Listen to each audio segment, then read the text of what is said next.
Hello, welcome to a swift mini Forest focus as we discuss today's Nottingham Forest news, with Forest completing their second summer signing, announcing their first friendly of pre-season, and seeing one of their young prospects shine against Brazil in the Copa America. So we'll keep it to about 10 minutes or so, as we try to do on these mini podcasts, bringing you the latest news.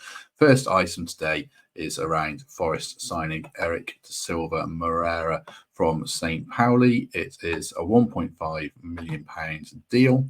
The Reds have completed that officially. They've announced it today.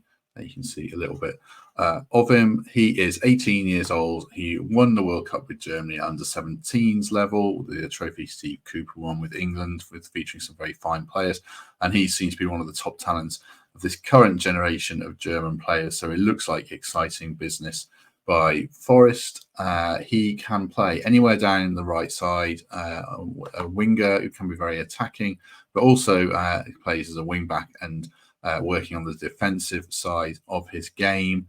Interestingly, Forest, or the BBC, reporting he'll go straight into the first team squad for Forest, which is interesting because he only made his full club debut for St Pauli back in March, at the end of the season just gone, as they won promotion to the Bundesliga. So he's obviously very talented.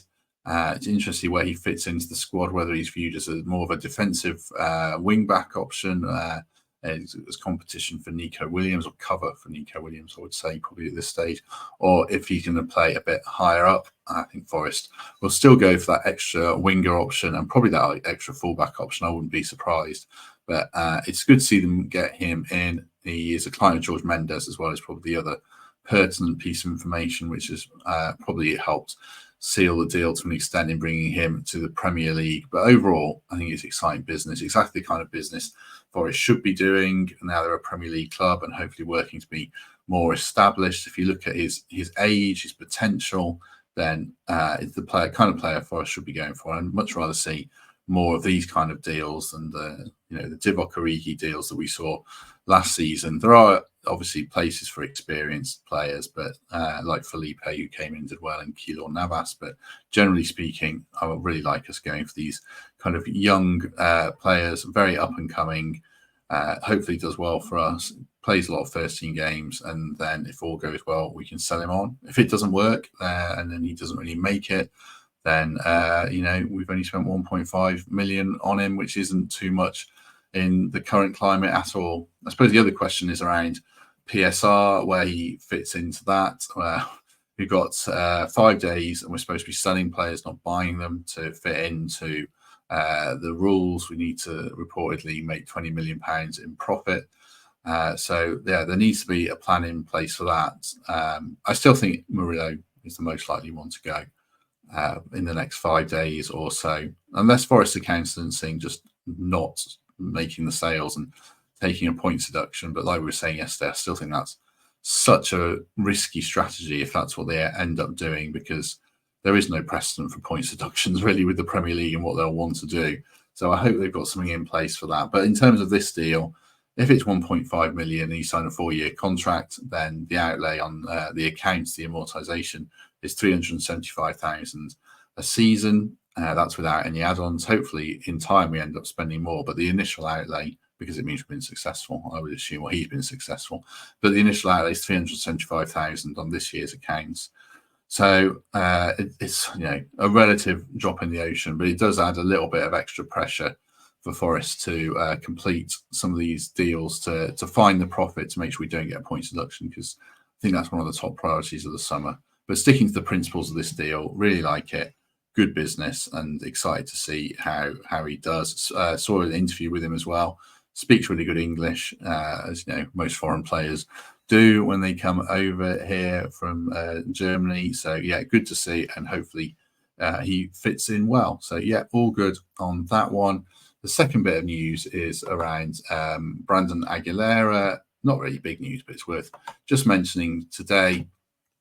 Played last night for Costa Rica in the Copa America against Brazil, one of the giants of world football. Obviously, they drew 0-0, and it's, by all accounts, he did very well in the game, which kind of begs the question, what do we do with him next season? 20 years old, coming off a loan in League One with Bristol Rovers, and he was hampered by injury a little. So he'd only played 12 games, scored a couple of goals in League One, which seems pretty reasonable for a first dabble in senior men's football. But it feels like it's a big summer for him. Obviously doing well against Brazil is great, and let's see how he does in the rest of the tournament. If he really likes how this tournament does really well, be really interested to see if Forest keep him around and he becomes a regular part of the squad. I suppose the trouble is, with Morgan Gibbs-White playing in that similar role to him, he's not going to get in the team ahead of Morgan, realistically. So what do you do with him? Do you have him on the bench, introduce him for cameos? He can play a little deeper as well, but there's 4 midfielders in that area. So I personally would like to see him get that championship loan or a good loan abroad, something that really benefits him as we sit here now. But if he really lights it up in the Copa America consistently in the next couple of games, however many Costa Rica play, and it makes the question more interesting. But right now, feels like a good juncture for him to go out on loan to a championship team, play 30-odd games in a really tough league, really test himself and see what he does. But another good sign for Forest with a young player doing well. So all power to him. I suppose there's a possibility we sell him in the next 5 days. His value is pretty decent, I imagine, and we didn't spend much on him. But that's just throwing that out there. I can't see that happening right now, but it's excuse me, it's one to consider. As a real out there side note. But good to see young players doing well, representing the shirt, and hopefully he goes on and has a really good season wherever he ends up. But yeah, well done to Brandon Aguilera. Quick word for our sponsors, the Trent Navigation. They are, if you're watching this now before the England game, then you can still go and watch the game against Slovenia in the next few hours this evening. The QR code is on screen if you're watching on YouTube. Get your tickets now. They have got the 2 big screens now. Obviously, they've got the new pizza kitchen. There's some great outdoor service to make sure you're not queuing too long for drinks. So it's the best place to go and watch the Euros in Nottingham. So thanks as ever to the Nav.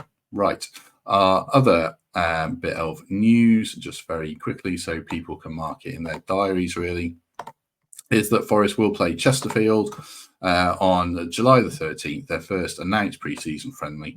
Might well be their first pre-season friendly, I would imagine. They are back in League Two after winning the National League. So that's on July 13th, 3 p.m. As I say, if people want to try and get tickets for that. I know some people were complaining about, why playing a League Two club in pre-season, but that's just how, I don't know, I hate pre-season, to be honest. I think it's a bit overblown, but we'll cover it obviously extensively on here, but I wouldn't moan about it. It's the first friendly. It's, bedding in, wouldn't read anything into it. It would be, I guess, nice if we did some overseas tour stuff commercially, but I'd just rather the team were properly prepared under Nuno. Forest going to put a good pre-season program together, I'm sure. I think, Valencia and Olympiacos have been mentioned again, and a few other teams close to home, championship clubs, that hopefully get the players in place. Interesting to see how Nuno goes about pre-season, his first full pre-season. I think Steve Cooper, one of the gripes for us last season, played players who were never going to be in the mix in too many of the later friendlies. Let's see what Nuno does. But yeah, just to say that first friendly is in place against Chesterfield. Leads nicely into saying that tomorrow's podcast will be with Nathan Tyson, Chesterfield, one of his former clubs, one of his many former clubs, to be fair. So there's a good chance of that happening. But good to catch up with Nathan and discuss if he's playing again next season, some thoughts on the game in general, and the players he likes at Forest. So yeah, do catch that one tomorrow. In the meantime, we'll be back later in the week with a Q&A. So we're priming people to get your questions in. But in the meantime, thanks for watching. Let me know what you think in the comments below about Moreira, what's to do with Aguilera, pre-season friendlies and all that stuff. But good to have you with us. Have a good day, and we shall see you soon.